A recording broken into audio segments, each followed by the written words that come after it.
आप सुन रहे हैं आज तक रेडियो। आज तक रेडियो पर यह है 6 अगस्त का दिन भर। मैं हूं कुलदीप मिश्र। आज दिन भर में किन खबरों पर पूरी डिटेल्स आपको मिलेंगी मैं जल्दी से बता दूं। रेपो रेट में कोई कमी नहीं की गई, यानी ईएमआई वगैरह आपकी कम नहीं होगी। लेकिन बात सिर्फ इतनी नहीं है, और क्या क्या बातें हैं इसमें वो समझेंगे। जम्मू कश्मीर को नए लेफ्टिनेंट गवर्नर मिले हैं, नाम है मनोज सिन्हा। 2019 की मोदी लहर में जब कई नेता जीत गए तो मनोज सिन्हा हार गए यूपी की गाजीपुर सीट से। इस हार के बाद भी उनको एक किस्म से प्रमोशन मिला है। बात करेंगे कि उन्हें ही क्यों चुना गया। और आखिर में बात एक नारे की, जय सिया राम, जय सिया राम। प्रधानमंत्री नरेंद्र मोदी ने कल अयोध्या में जय श्री राम का नहीं, जय सिया राम का नारा लगाया। इसका पॉलिटिकल मीनिंग क्या है, क्या संकेत इसमें छिपे हैं, इस पर बात होगी। लेकिन पहले आज की हेडलाइंस। कांग्रेस नेता राहुल गांधी ने चीन के मुद्दे पर एक बार फिर प्रधानमंत्री नरेंद्र मोदी पर तीखा हमला बोला है। राहुल गांधी ने कहा है कि हम भूल जाएं कि हम चीन के सामने खड़े हो सकते हैं।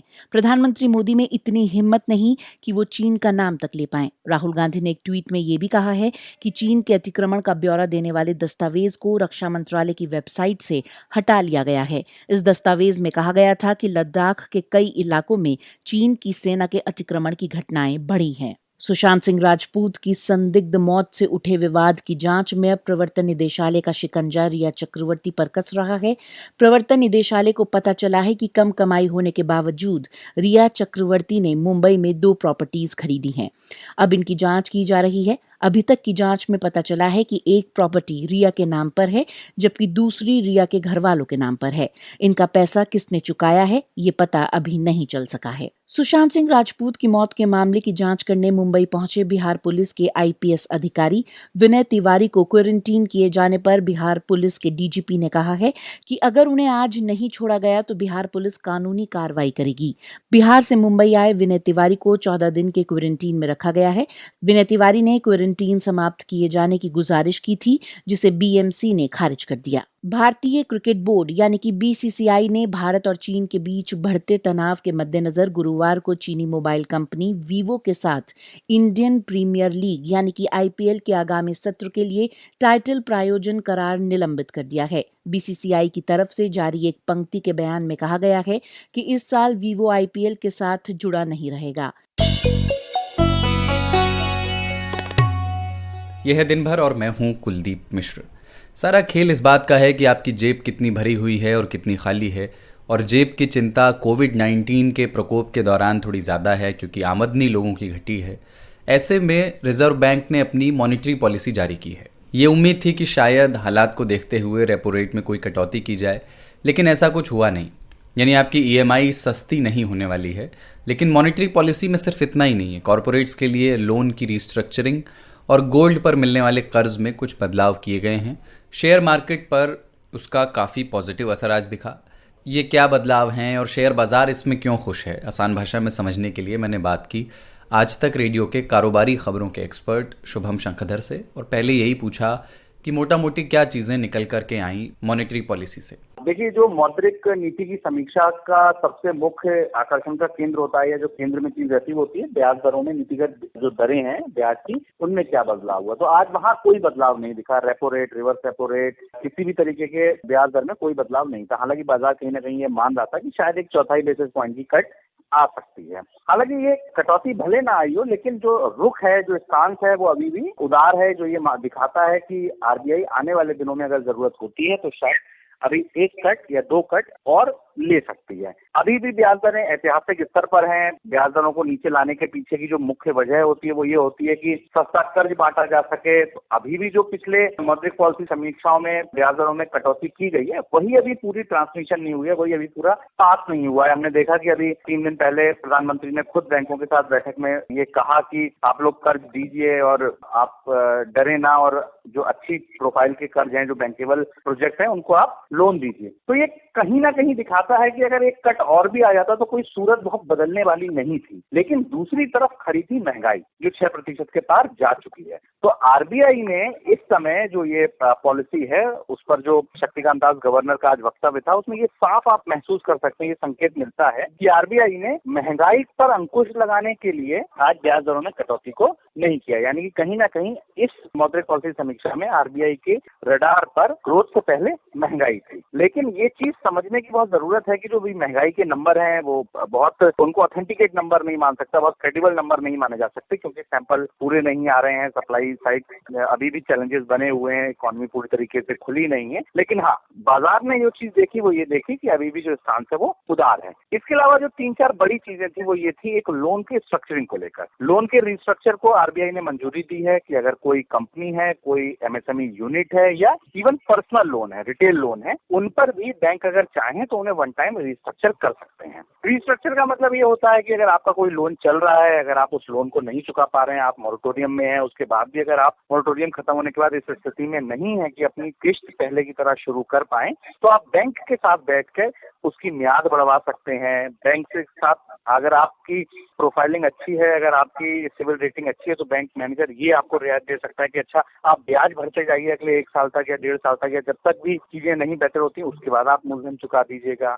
ये हो सकता है कि अगर आप पे 3 साल का लोन था, इसकी म्याद को 5 साल कर दी, जिससे कि जो आपकी ईएमआई की 10,000 की थी, तो अगर वो घट के 7,000 आ जाए। तो कई तरीकों से रिस्ट्रक्चरिंग की जाती है, म्याद बढ़ाकर, ब्याज केवल लेकर मूलधन छोड़कर। कई बार ऐसा होता है कि ये बोल दिया जाता है कि टॉप अप लोन की जरूरत, अगर कुछ अच्छे प्रोजेक्ट्स ऐसे हैं जो कुछ पैसे की वजह से अटके हुए हैं, तो ये कह दिया चलिए टॉप अप लोन लेकर और आप एक बार इस साइकिल को चला लीजिए। तो रिस्ट्रक्चरिंग पूरी जो है वो है बैंकों के मैनेजर्स के ऊपर। जब वो प्रोजेक्ट लेकर या कोई इंडिविजुअल बैठता है, उसकी क्रेडिट प्रोफाइल कैसी है, उसका बिजनेस मॉडल कैसा है, अगर वो कंपनी एमएसएमई यूनिट है, और उसके बाद बैंक उसकी जो पिछला रिकॉर्ड है, ट्रैक रिकॉर्ड है बैंक के साथ, वो कैसा है। शुभम, ये जो गोल्ड लोन को लेकर जो फैसला किया गया है, इसका क्या मतलब है? मतलब सिंपली अगर इसको समझना चाहें कि क्या हम अब अपने गोल्ड को गिरवी रखेंगे तो क्या ज़्यादा पैसा मिलेगा पहले के मुकाबले?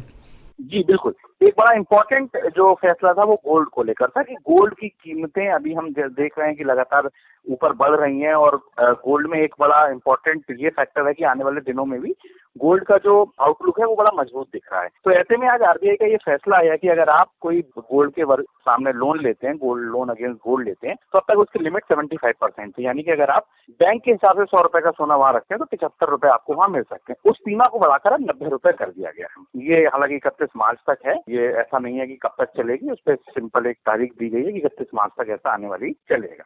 लेकिन हाँ, गोल्ड लोन की सीमा बढ़ाना, लोन्स का रिस्ट्रक्चर करना, उसके अलावा नीतिगत दरों में कोई बदलाव न करना, ये 3 बड़े फैसले थे। 2 इंपॉर्टेंट चीज और थी। एक ये बोला गवर्नर ने कि अगर कोविड का संकट लंबा चल गया तो इकोनॉमी के लिए खराब बात हो सकती है, या मॉनसून बिगड़ गया। ये दोनों चीजें ऐसी हैं जिस पर नजर रखनी जरूरत होगी। ग्रामीण भारत से अच्छी खबर यह है कि वहाँ बुआई अच्छी हो रही है खरीफ की, ये आने वाले दिनों के लिए अच्छा एक संकेत है।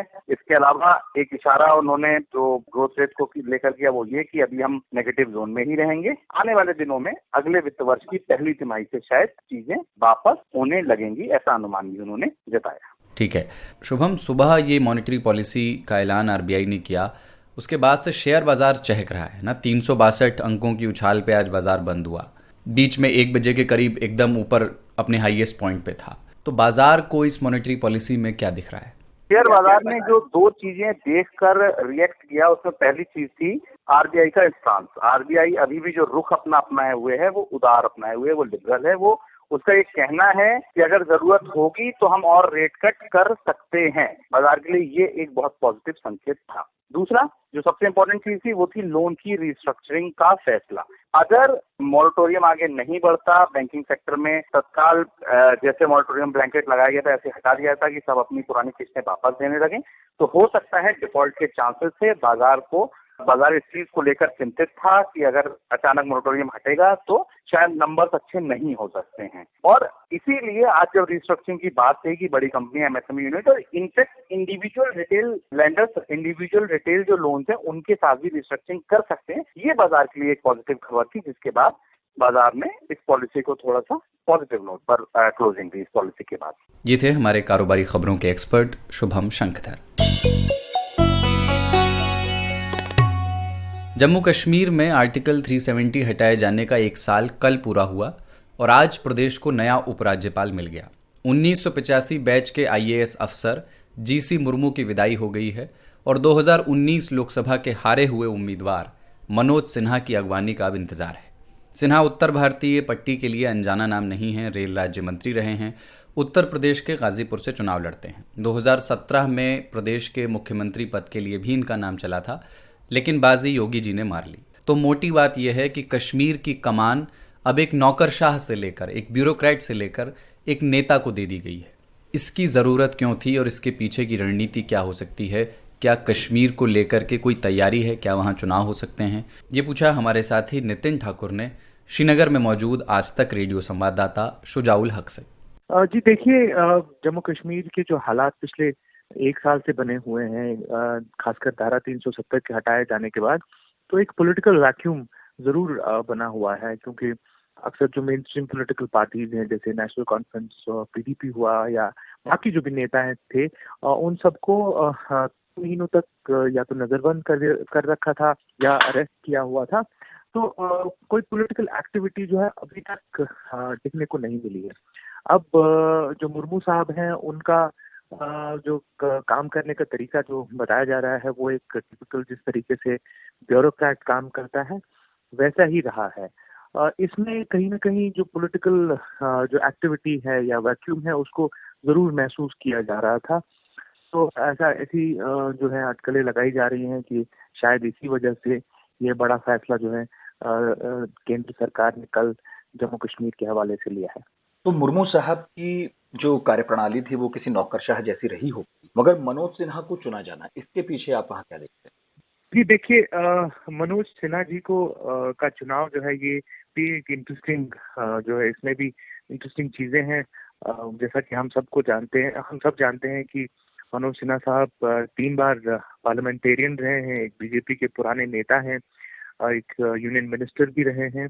तो और सबसे बड़ी बात, अगर आपको याद हो कि जब पिछले चुनाव हुए थे यूपी के, तो सिन्हा साहब का नाम यूपी के चीफ मिनिस्टर के तौर पे लिया जा रहा था। हाँ, सबसे आगे चल रहा था, आखिरी वक्त पर बाजी योगी आदित्यनाथ। बिल्कुल। तो साफ जाहिर है कि उनको लेके जो बीजेपी है पार्टी बहुत सीरियस रही है हमेशा। और इनका जम्मू कश्मीर के साथ अगर आप ये जोड़ के देखें तो साफ ये लगता है कि एक ऐसा इंसान है जिनके पास पॉलिटिकल एक्सपीरियंस भी है और एडमिनिस्ट्रेटिव एक्सपीरियंस भी है, और दोनों चीजों की जरूरत इस वक्त जम्मू कश्मीर में है। क्योंकि यहाँ पे इस वक्त सीधे जो है एक हिसाब से सेंट्रल का ही रूल चल रहा है, और जो उपराज्यपाल होते हैं वो रिप्रेजेंटेटिव होते हैं सेंटर के। तो ऊपर टॉप पे ऐसे इंसान का होना, ऐसे लीडर का होना बहुत महत्वपूर्ण होता है। और तो साफ यही जाहिर है कि इन्हीं सब जो है क्वालिटीज की वजह से शायद इनका चुनाव हुआ है। तो शुजा जी, एक बयान सुनने में आ रहा था मुर्मू साहब का, जो उन्होंने इंटरनेट को लेकर दिया था, उससे भी कुछ ट्रिगर हुआ है क्या? जी देखिए, जैसे मैंने आपको पहले कहा कि एक पॉलिटिकल वैक्यूम जरूर महसूस किया जा रहा था, और वो एक वजह हो सकती है, लेकिन साथ ही साथ में कुछ ऐसी चीजें हुई हैं जिनको उनके जाने के साथ जोड़ा जा सकता है। और उसमें सबसे बड़ी बात यही कुछ कंट्रोवर्शियल कमेंट्स रहे हैं इनके पिछले 1-2 हफ्तों में, और खासकर उसके साथ जहां जम्मू कश्मीर का में जो 4G internet, high speed internet बंद रहा है पिछले 1 साल से, जिसपे कई सारे लोगों ने क्रिटिसिज्म किया है, आलोचनाएं की हैं, उसको लेके इनका एक बयान था कि 4G को खोलने में कोई हर्ज नहीं होना चाहिए। जबकि साफ जाहिर है कि होम मिनिस्ट्री और बाकी जो एजेंसीज हैं उनका इस पर ये रुख नहीं रहा है। तो कहीं ना कहीं इस पे कंट्रोवर्सी जरूर खड़ी हुई थी। दूसरी बात, इन्होंने इलेक्शंस के बारे में भी कहा था, जिसपे इलेक्शन कमीशन ने भी एक हिसाब से इनको लताड़ा था। और इसके अलावा मैं आपको बता दूं कि कई सारे लोगों का ये भी कहना था कि चूंकि ये खुद एक ब्यूरोक्रेट रहे हैं और इनसे सीनियरिटी में थोड़े से ज्यादा बड़े ब्यूरोक्रेट भी जम्मू कश्मीर में काम कर रहे हैं, तो एक एडमिनिस्ट्रेशन का ताना बाना जो है वो ठीक तरीके से नहीं चल रहा था। उसमें एक टकराव दिख रहा होगा शायद। बिल्कुल। तो वो भी एक वजह हो सकती है कि ये जो बड़ा फैसला है जम्मू कश्मीर में लिया गया है। लेकिन ये सबको अगर अलग रखें, इंटरेस्टिंग और इम्पोर्टेंट चीज इस वक्त ये है कि क्या नए गवर्नर, लेफ्टिनेंट गवर्नर के आने से नई उम्मीद जागी है कि जम्मू कश्मीर का जो डेमोक्रेटिक ताना बाना है उसमें अब फिर से पेशरफ्त हो सकती है। ये थे श्रीनगर से आज तक रेडियो संवाददाता शुजाउल हक। सियावर रामचंद्र की, सियावर रामचंद्र की जय सिया राम, जय सिया राम। आवाज और नारा दोनों आप पहचानते हैं। प्रधानमंत्री नरेंद्र मोदी ने कल अयोध्या में भूमि पूजन के बाद जब भाषण दिया तो जय श्री राम नहीं कहा, दो नारे लगाए, सियावर रामचंद्र की जय और जय सिया राम। कौन नहीं जानता कि जय श्री राम का नारा दूरदर्शन वाली रामायण से निकलकर मंदिर आंदोलन का आह्वान बन गया था और बीजेपी कार्यकर्ताओं में जोश भरने का टूल भी। लेकिन कल अयोध्या में प्रधानमंत्री ने इस नारे से दूरी बरती।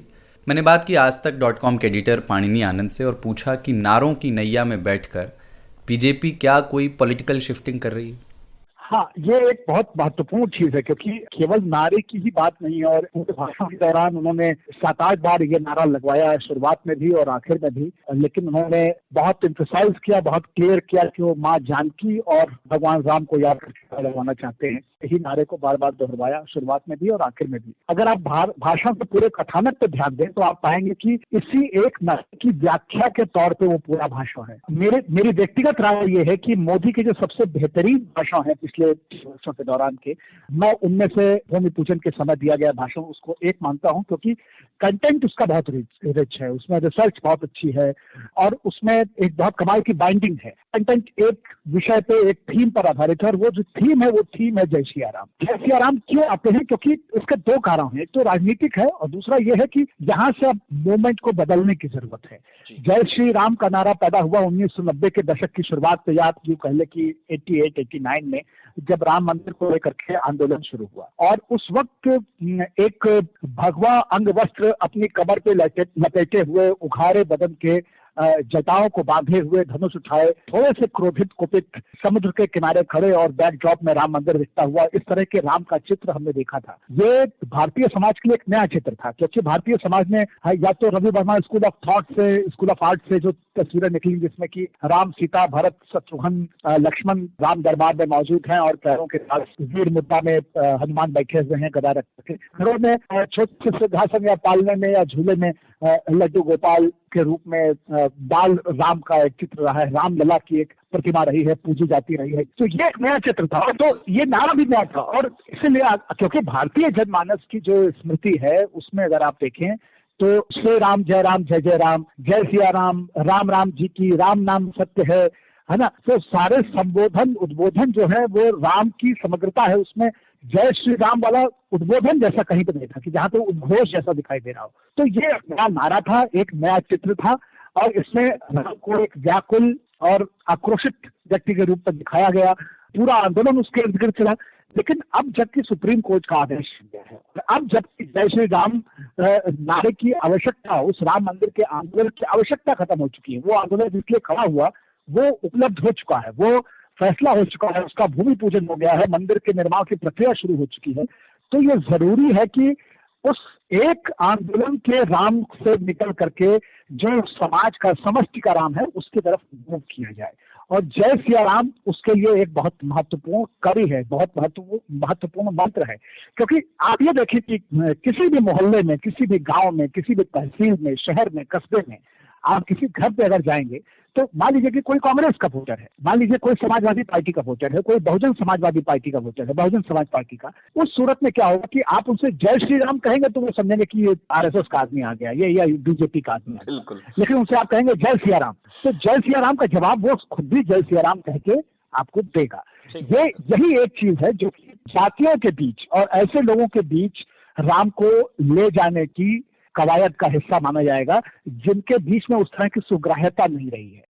पाणिनी जी, ठीक है कि प्रधानमंत्री ने कहा लेकिन एक पूरी पीढ़ी जय श्री राम के नारे के साथ पली बढ़ी है ना। इस नारे का जो एक थोड़ा सा एग्रेशन है उसके साथ वो एसोसिएट करती रही है। क्या वो पीढ़ी प्रधानमंत्री के इस नए मैसेज को स्वीकार करने में सहज होगी? ये नया नारा नहीं है, ये पुराना नारा है भाई। ये कुछ समय के लिए इसको नेपथ्य में डाल दिया गया था और जय श्री राम का नया नारा वहां पे लिख दिया गया था। केवल एक ही एजेंडा नहीं रह गया है बीजेपी के पास या विश्व हिंदू परिषद के पास। ऊर्जा के नए नारे गढ़े जाएंगे। वो नारे समान नागरिक संहिता के हो सकते हैं, वो जय श्री कृष्ण हो सकते हैं, वो हर हर महादेव या हर हर बम बम के नारे हो सकते हैं। तो अब नए तरह के आंदोलन हो सकता है आने वाले समय में देखने को मिले और उनके लिए नए तरह के आपको नारे दिखाई देंगे। ये थे आज तक .in के एडिटर मानिनी आनंद। दिन भर में चलते चलते हेडलाइंस एक बार फिर। कांग्रेस नेता राहुल गांधी ने चीन के मुद्दे पर एक बार फिर प्रधानमंत्री नरेंद्र मोदी पर तीखा हमला बोला है। राहुल गांधी ने कहा है कि हम भूल जाएं कि हम चीन के सामने खड़े हो सकते हैं। प्रधानमंत्री मोदी में इतनी हिम्मत नहीं कि वो चीन का नाम तक ले पाएं। राहुल गांधी ने एक ट्वीट में ये भी कहा है कि चीन के अतिक्रमण का ब्यौरा देने वाले दस्तावेज को रक्षा मंत्रालय की वेबसाइट से हटा लिया गया है। इस दस्तावेज में कहा गया था कि लद्दाख के कई इलाकों में चीन की सेना के अतिक्रमण की घटनाएं बढ़ी हैं। सुशांत सिंह राजपूत की संदिग्ध मौत से उठे विवाद की जांच में अब प्रवर्तन निदेशालय का शिकंजा रिया चक्रवर्ती पर कस रहा है। प्रवर्तन निदेशालय को पता चला है कि कम कमाई होने के बावजूद रिया चक्रवर्ती ने मुंबई में 2 प्रॉपर्टीज खरीदी हैं। अब इनकी जांच की जा रही है। अभी तक की जांच में पता चला है कि एक प्रॉपर्टी रिया के नाम पर है जबकि दूसरी रिया के घर वालों के नाम पर है। इनका पैसा किसने चुकाया है ये पता अभी नहीं चल सका है। सुशांत सिंह राजपूत की मौत के मामले की जांच करने मुंबई पहुंचे बिहार पुलिस के आईपीएस अधिकारी विनय तिवारी को क्वारंटीन किए जाने पर बिहार पुलिस के डीजीपी ने कहा है कि अगर उन्हें आज नहीं छोड़ा गया तो बिहार पुलिस कानूनी कार्रवाई करेगी। बिहार से मुंबई आए विनय तिवारी को 14 दिन के क्वारंटीन में रखा गया है। विनय तिवारी ने क्वारंटीन समाप्त किए जाने की गुजारिश की थी जिसे बीएमसी ने खारिज कर दिया। भारतीय क्रिकेट बोर्ड यानी कि बीसीसीआई ने भारत और चीन के बीच बढ़ते तनाव के मद्देनजर गुरुवार को चीनी मोबाइल कंपनी वीवो के साथ इंडियन प्रीमियर लीग यानी कि आईपीएल के आगामी सत्र के लिए टाइटल प्रायोजन करार निलंबित कर दिया है। बीसीसीआई की तरफ से जारी एक पंक्ति के बयान में कहा गया है कि इस साल वीवो आईपीएल के साथ जुड़ा नहीं रहेगा। आज तक रेडियो के इवनिंग न्यूज पॉडकास्ट दिन भर में इतना ही। अगर आप सुबह जल्दी सोकर उठते हैं, सुबह 7 बजे चाय के साथ हमारा मॉर्निंग न्यूज़ पॉडकास्ट आज का दिन सुनिएगा। आजकल हमारे साथी नितिन ठाकुर उसे लेकर आते हैं, ऋतुराज उसको प्रोड्यूस करते हैं। इसके अलावा और भी कई शो हैं जो आप आज तक रेडियो की वेबसाइट पर आकर सुन सकते हैं। आप हमें अपनी कोई राय या सवाल लिखकर भेजना चाहें तो ईमेल करें radio@aajtak.com पर। कई लिसनर्स ने हमें चिट्ठियां लिखी हैं, सबका जिक्र करना तो संभव नहीं है, लेकिन एक ईमेल अभी थोड़ी देर पहले मिला विजयेंद्र प्रताप सिंह का। उन्होंने ये नहीं लिखा कि वो किस शहर से लिख रहे हैं, अगली बार लिखें तो ज़रूर बताएं कि किस शहर से आप लिख रहे हैं, लेकिन वो ये कह रहे हैं कि हफ्ते के 7 दिन आप अपने प्रोग्राम्स लेकर आएँ। और एक झिड़की भी उन्होंने हमें लगाई है कि क्या शनिवार रविवार को कोई खबर नहीं होती। विजेंद्र जी बहुत शुक्रिया, पहले तो आज तक रेडियो को आपने चिट्ठी लिखी, बात आपकी बिल्कुल सही है। शनिवार रविवार को हम आज का दिन और दिन भर जो हमारे सुबह और शाम के न्यूज़ पॉडकास्ट हैं वो लेकर नहीं आते हैं, लेकिन इसके अलावा कई और तरह के पॉडकास्ट हैं, जैसे कोरोना कवरेज है, जैसे ज्ञान ध्यान है, जैसे 5 मिनट के हमारे बुलेटिन्स हैं जो हम लेकर आते हैं। और शनिवार रविवार के लिए हमारी एक ख़ास योजना है, जल्द ही कुछ नए शोज़ सिर्फ वीकेंड के लिए हम लेकर आ रहे हैं। तो उस स्तर पर हमें उम्मीद है विजेंद्र जी कि आपको निराश नहीं करेंगे। आप सुनते रहिए, लिखते रहिए ईमानदारी से हमें चिट्ठियाँ, हम उनका जवाब भी देंगे। दिन भर में आज इतना ही। कुलदीप मिश्र के साथ थे आप। नमस्कार।